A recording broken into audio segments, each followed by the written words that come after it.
Manchester United were 8th in the Premier League when they sacked Ole Gunnar Solskjaer 12 games into the 2021-22 season, thinking that things couldn't possibly get any worse. How wrong they were. The dizzying heights of 8th, up there with your Fulhams, Brightons and Bournemouths, feels like a pipe dream now. You might as well be talking about winning another treble.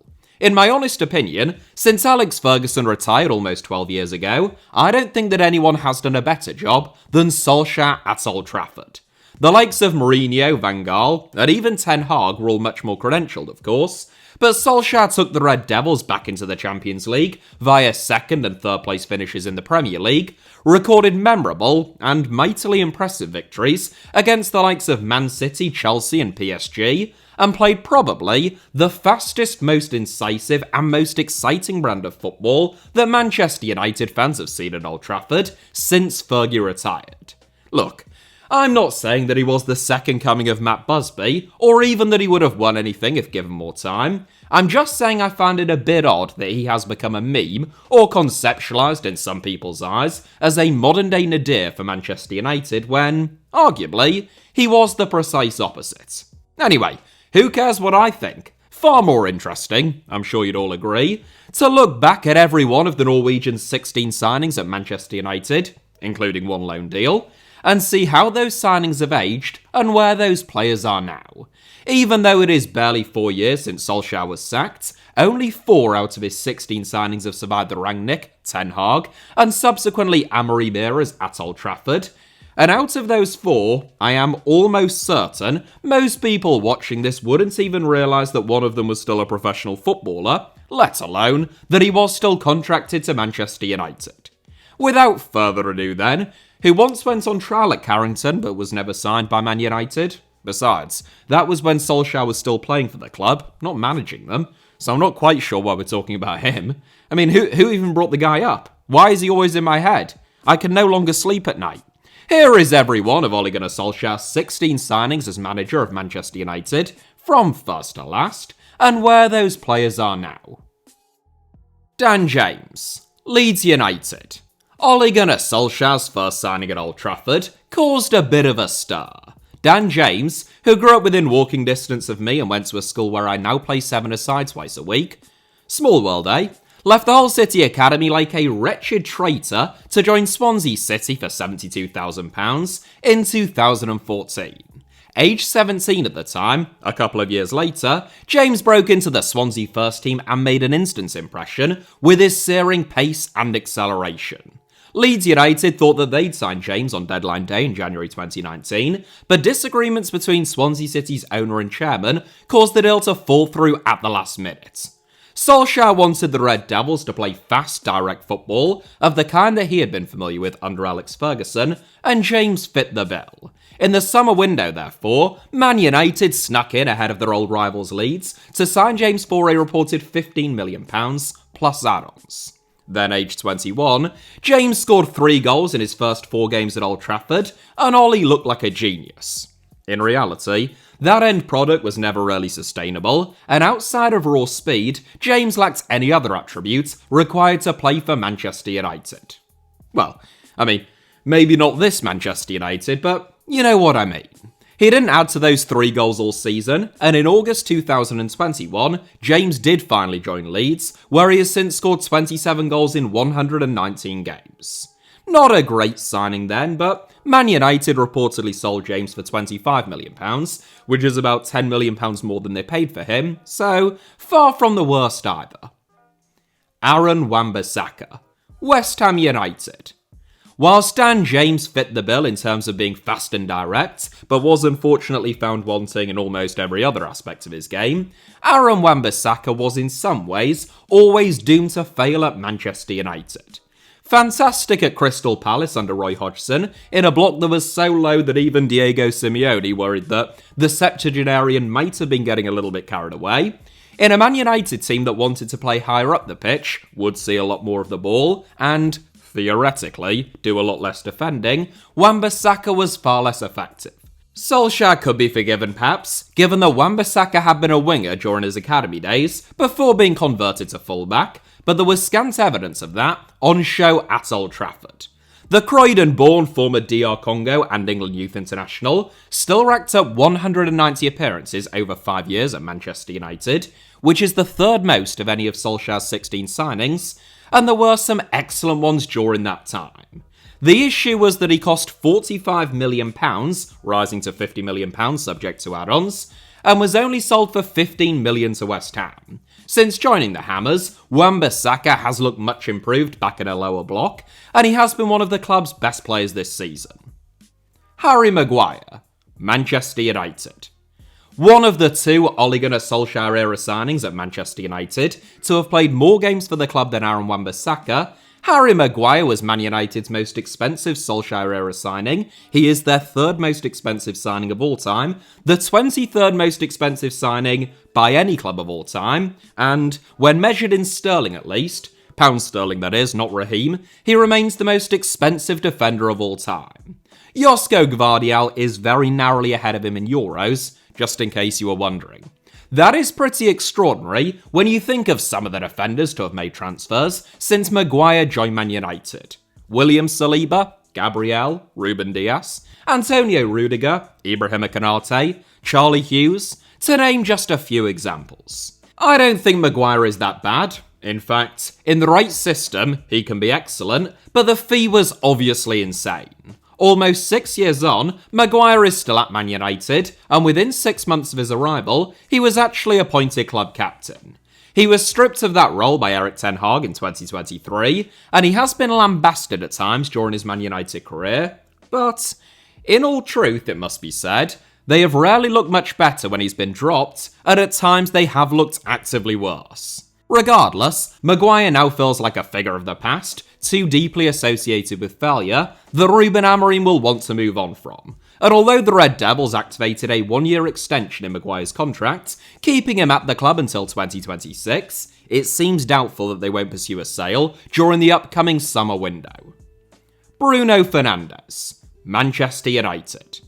Aaron Wan-Bissaka, Harry Maguire and Bruno Fernandes feature back-to-back-to-back in this chronologically ordered list of Ole-era signings at Man United, but they also happen to be the 3 Ole signings who have made the most appearances for the club.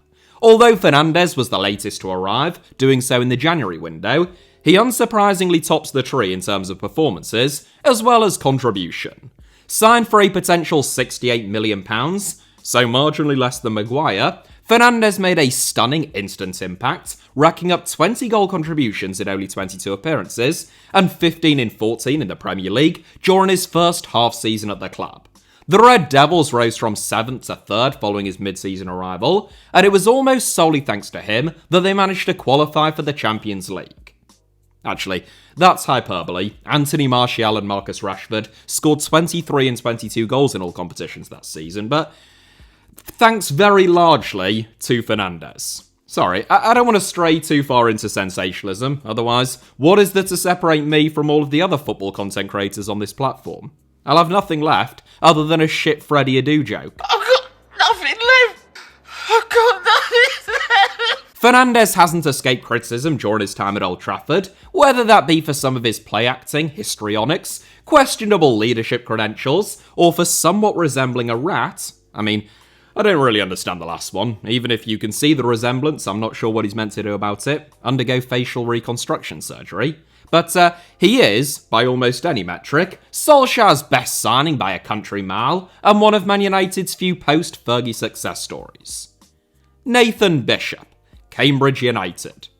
From the Solskjaer signing with the most appearances for Manchester United, and who has played the most starring role, to one who never played a single minute of football for the club, Nathan Bishop arrived one day after Bruno Fernandes, on transfer deadline day in January 2020, joining the club's development squad from Southend United for an undisclosed fee. Probably best known for puncturing Paul Mullin's lung against Wrexham in a pre-season friendly, Bishop, who is a goalkeeper, went straight back on loan to Southend for the rest of the season. Having barely played for a season back at Old Trafford, Bishop subsequently dropped down a division, joining League 2 Mansfield Town, where he reached a playoff final, but the Stags were well beaten at Wembley by Port Vale. In 2023, having never played for the club, Bishop left Manchester United on a permanent basis, joining Sunderland also for an undisclosed fee. Having made 2 appearances for Sunderland at 8, 1 in the league, Bishop, who is now aged 25, spent the first half of this season on loan at Wycombe Wanderers, where he only made 5 appearances, before being recalled and sent back out on loan to Cambridge United, where, for the first time in over 3 years, he is a number 1 again. Or at least, he was. He has just been dropped for Jack Stevens at the weekend, who kept a clean sheet, as Cambridge won 1-0 away at Shrewsbury, who are the only team below them in the League One table. Odion Ighalo. Al-Vector. Odion Ighalo is a man who has followed the money with an almost religious devotion throughout his career, which is ironic, I suppose, given that he now plays his club football in Mecca, home of one of the holiest sites in Islam. The Kaaba is of little use to Ighalo, of course, who is a devout Christian, but it made for a nice segue, didn't it? Ighalo left the Premier League in his mid-20s, having scored 1 goal in 18 Premier League games in his last half-season at Watford, in order to join Changchun Yatai of the Chinese Super League on a contract reported to be worth £190,000 a week. Moves to Shanghai Shenhua, Al-Shabaab, Al-Hilal, and Al-Vector have followed, like a Mount Rushmore of mercenary clubs, but in spite of that, Ighalo still somehow achieved his lifelong dream of representing his boyhood club. Ollie's only loan signing at Old Trafford, Ighalo joined the Red Devils initially on a 4-month loan deal, later extended to 12 months, from Shanghai Shenhua, by this stage reportedly earning £400,000 a week, taking a pay cut in order to make the move happen.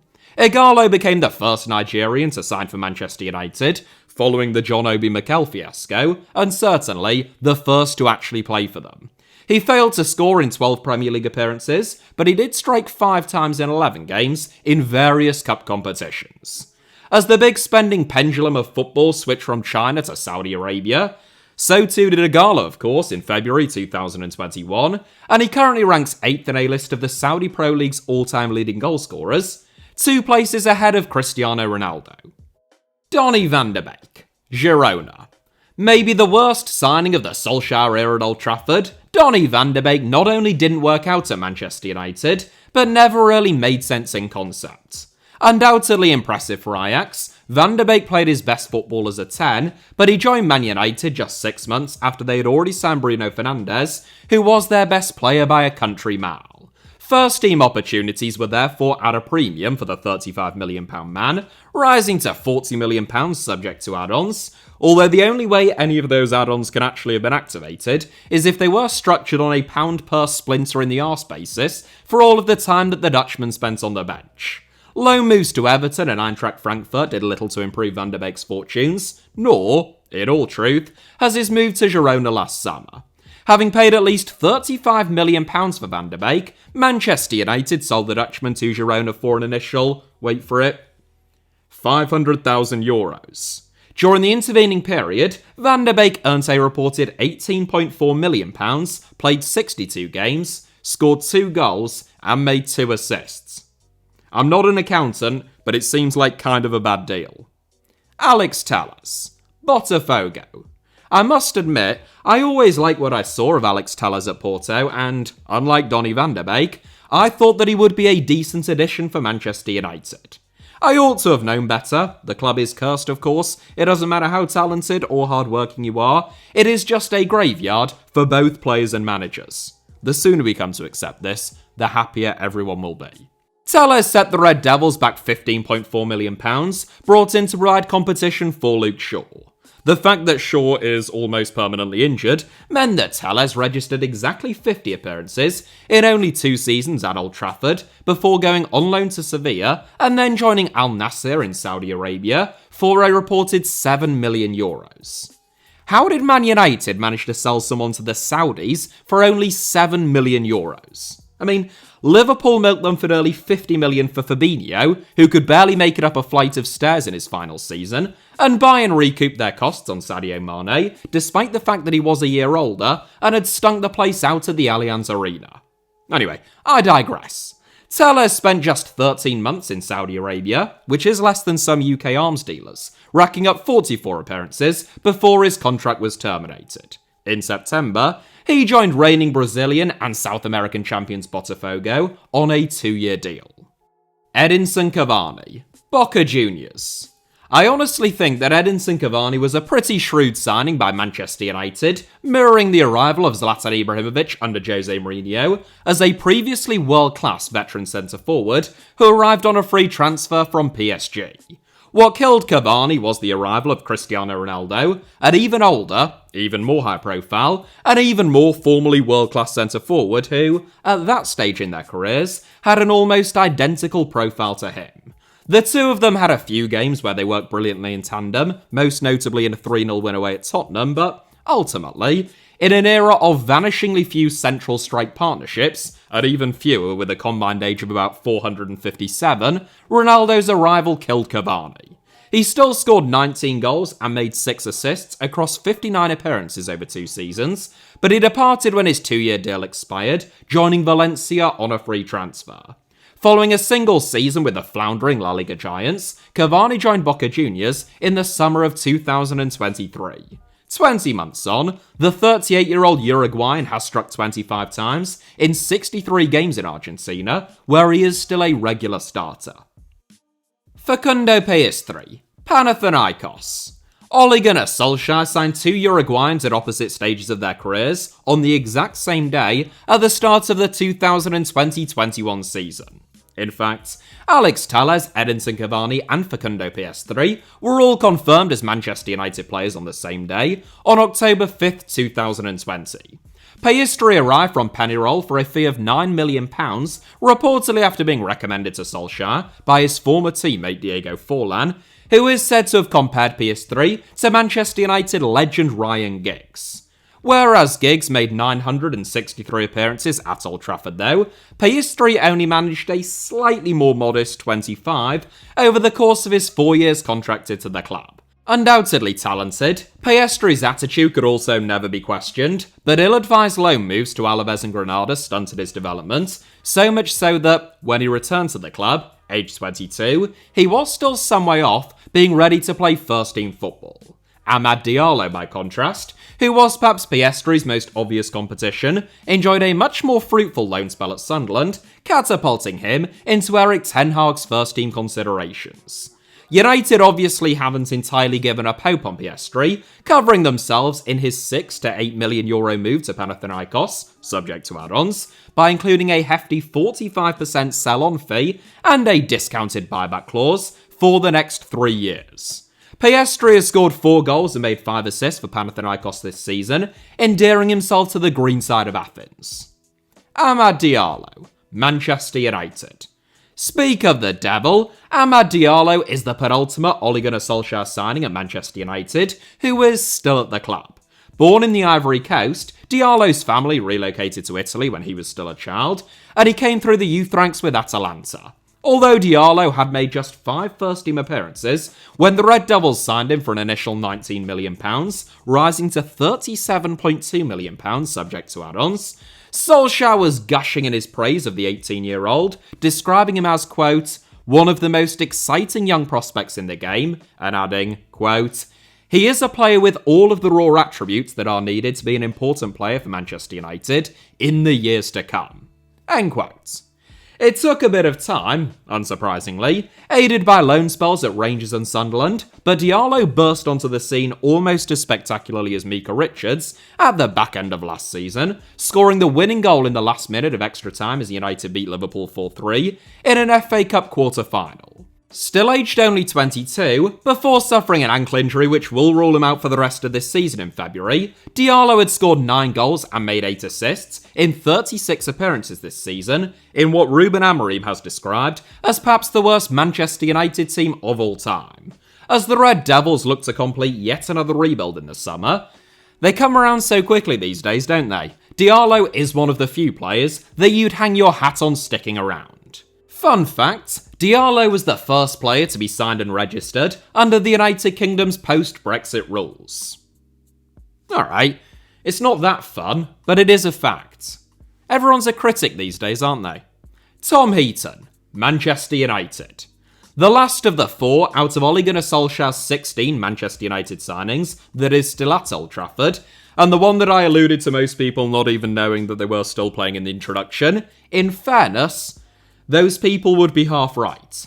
Tom Heaton, who turns 39 this week, may still be contracted to Manchester United, but he doesn't, in actual fact, still play.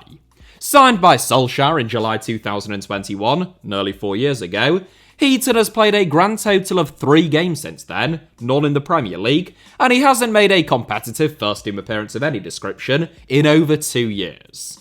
That was an EFL Cup semi-final, in which he kept a clean sheet at home against Nottingham Forest, before being dropped for the final, where Man United beat Newcastle 2-0. He has made 1 appearance for Manchester United's under-21s, age 38 I'll remind you, in the EFL Trophy away at Barnsley this season, where he conceded 2 goals, but the Red Devils youth team still won 3-2. Semi-retired therefore, Heaton's career both started and, one assumes, will end at Manchester United as he approaches the final year of his contract. Another fun fact, because why not spoil you, Heaton actually went to the Euros last summer as the so-called 27th member of the England squad. Not officially included in Gareth Southgate's squad, Heaton nonetheless travelled and both trained with the team, supporting Jordan Pickford, Aaron Ramsdale and Dean Henderson, the 3 goalkeepers who did make the squad. Jadon Sancho, Chelsea. The 5th and final Ole signing that is still contracted to Manchester United, Jadon Sancho is currently on loan at Chelsea, in a deal which includes an obligation to buy worth £20 to £25 million, subject to add-ons.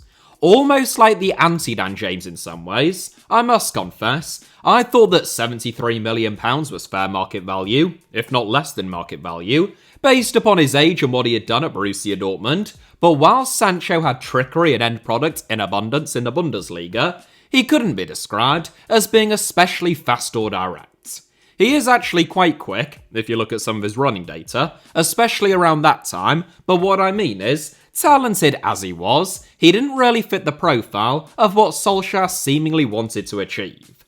I think this was maybe the biggest problem with the Solskjaer project at Old Trafford. The recruitment, perhaps through no fault of his own, the issue may even have been a lack of confidence in Solskjaer's strategy long term by those above him, was jumbled and lacking in coherence. Wan-Bissaka wasn't an offensive fullback, both he and Maguire looked more effective in a low block, Van der Beek had no obvious role at the club, Cavani and Ronaldo had the same profile, and United never really had room for both of them, Sancho was immensely talented but didn't seem to fit into what Solskjaer wanted in a wide man, the list goes on and on. Even with all of that being said, Sancho's performances at Old Trafford were bitterly disappointing, and he has to go down as one of, if not the worst signing of the Ole era. Between his transfer fee and wages, Manchester United have paid well in excess of £100 million for Sancho, who only scored 12 goals and made 6 assists at Old Trafford. The Red Devils are still reported to be subsidising Sancho's wages to the tune of £50,000 a week at Stamford Bridge, and, according to some reports, Chelsea may even pay them £5 million to get out of signing Sancho on a permanent basis, as per a clause in the deal, as opposed to coughing up the £20 million actually required to sign him. It's sad, because Sancho is obviously immensely talented, but he has shown vanishingly little of it over the last 4 years, and, now aged 25, he is being linked with the likes of Borussia Dortmund, Bayer Leverkusen, Lazio and Roma. Paul McShane, retired. Maybe the biggest name Ole Gunnar Solskjaer signing, and the second former Hull City centre-back might I add, Paul McShane is to football what Wayne Gretzky is to hockey, Don Bradman is to cricket, and Israel is to war crimes. Like Tom Heaton, McShane both started and ended his career at Carrington, with stints at Walsall, Brighton, West Brom, Sunderland, Hull, Barnsley, Crystal Palace, Reading and Rochdale in between. Signed on a 1-year deal as a player coach, McShane went into the Manchester United development squad as a promising up-and-coming 35-year-old wonder kid. He made 2 appearances in the EFL Trophy for Man United's under-21s, wearing the number 62 shirt, as iconic really as the number 7 shirt at Old Trafford, before becoming the club's professional development phase coach. Raphael Varane, retired. Ole Gunnar Solskjaer brought in 2 world-class centre-backs back-to-back during the summer 2021 transfer window, who have since retired. Varane never quite scaled the heights of playing under Phil Brown for Hull City, unlike Paul McShane, presumably much to his disappointment, but he did win 4 UEFA Champions Leagues with Real Madrid and a World Cup with France, which one can only hope provided him with some consolation.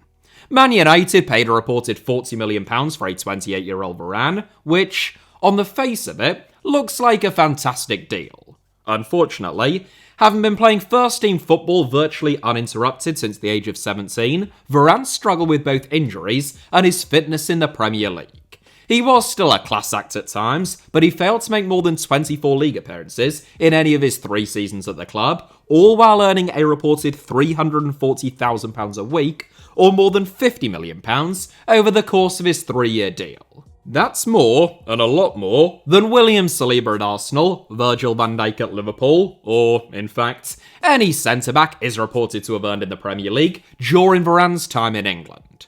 Varane departed on a free transfer after his contract expired at the end of last season, and following just 20 minutes of football for Como in Serie A, Varane hung up his boots in September, age 31, owing to repeated knee injuries. Cristiano Ronaldo, Al-Nassr. Ole Gunnar Solskjaer's last signing in charge of Manchester United may have been his most costly. Not in terms of the transfer fee, Ronaldo only set the Red Devils back £12 million upon his return from Juventus, although he did immediately become by far the highest paid player, both at the club and in the division, but the most costly, arguably, in terms of Solskjaer's job. Ronaldo's arrival raised expectations significantly at Old Trafford, despite the fact that, at 36, the Ronaldo that Manchester United signed was a very different Ronaldo to the one that they had sold for a world record fee to Real Madrid back in 2009.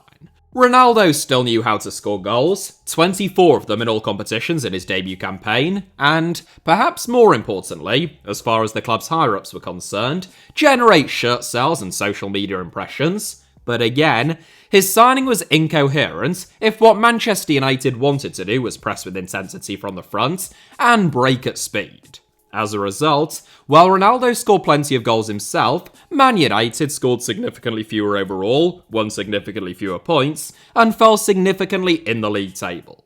In Ronaldo's second season, having been benched at times by Solskjaer, Rangnick, and finally Ten Hag, he only scored 1 goal in 10 league games before falling out spectacularly with Erik Ten Hag and doing a tell-all interview with human excrement Piers Morgan on the eve of the 2022 World Cup. After the tournament ended, Ronaldo's contract was terminated, and he joined Al-Nassr in the Saudi Pro League on the highest salary in the history of world football, worth a reported €200 million a season.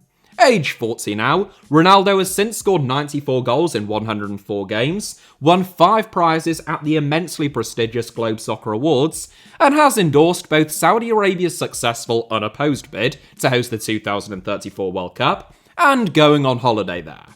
He's very much like Thogden in that respect. 2 giants of the world game. So, those were Ole Gunnar Solskjaer's 16 signings in charge of Manchester United. What to make of them? There were some good, Diallo, Fernandes, McShane.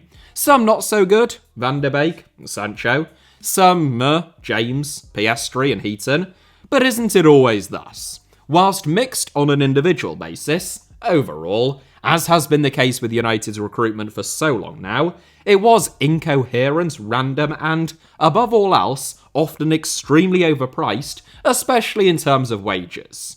This was a bit of a throwback to the type of Where Are They Now videos that I used to make before this became a channel dedicated primarily to Eastern European gangsters, corrupt Western Asian royals, and covert Marxist propaganda, or so I'm told at least. But if you enjoyed it, there are a few more that I could make that I think are fairly interesting, so let me know in the comments, or just shout at me to let me know what you think if you see me walking my recently adopted elderly dogs in the street. You know, at least that it is near where Dan James grew up now. I've already said too much. The stalkers are going to have a field day. And also that one guy who keeps phoning me to say that he's going to kill me and then dig up my grandma's grave. That's not a joke, by the way. That is a real thing that's happening. He obviously preferred the Where Are They Now videos and was angry with my change of direction a couple of years ago, so hopefully this will appease him and my grandma can rest in peace. Strange end to the video, that, wasn't it? Thank you all very much, as ever, for watching. Hit the like button if you enjoyed today's video. Let me know your thoughts, as I say, down below in the comments, or in person. And, of course, it goes without saying, make sure that you're subscribed not just to this channel, HITC Sevens, but also my second channel, Alfie Potts Armour, where I am about to upload my 5th video. I know, The sense of anticipation is palpable worldwide. It's a video of me in the Netherlands. You'll have no more than that for now. But go and check that out. It's good. That's what critics are saying. You can also find me on various social media platforms and elsewhere on the internet via all of the links that should be down in the video description below. But more importantly, go out and have a sensational day, and I'll see you soon.